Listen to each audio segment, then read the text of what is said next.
जो सूर्य को अर्घ देते हैं, वो बहुत से लोग अपनी यानी कमर के नीचे लोटे को रखते हैं, बहुत से लोग अपने गर्दन के पास रखते हैं, बहुत से लोग हाथ ऊपर करके जल चढ़ाते हैं। तो सही विधि क्या है कि सूर्य को अर्घ दिया जाए?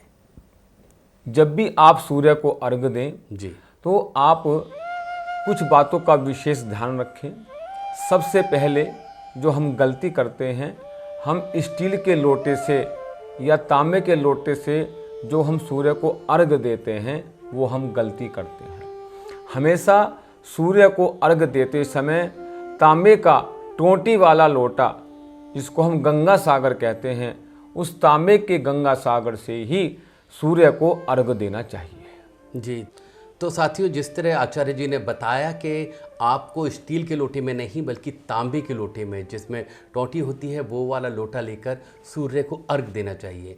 तो आचार्य जी, हम जानना चाहेंगे सही विधि क्या है, किस तरीके से अर्घ देना चाहिए? जी जी जी, जैसा कि मैंने आप सभी को बताया कि तांबे के गंगा सागर से, उसको हम गंगा सागर कहते हैं, तांबे के गंगा सागर से आपको अर्घ देना चाहिए।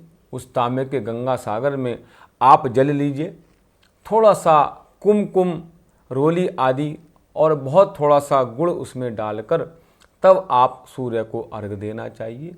जिस समय आप सूर्य को अर्घ दें तो आपका जो हाथ है गंगा सागर को बिल्कुल अपने सीने, छाती के सामने आप रखें और इस तरह से अर्घ दें कि हृदय के सामने आपका हाथ रहे। जी। और विशेष रूप से जो पुरुष हैं, पुरुष वर्ग को हमेशा जब भी सूर्य को अर्घ दें तो अपने सीधे पैर की जो एड़ी है उसको उठाकर रखें।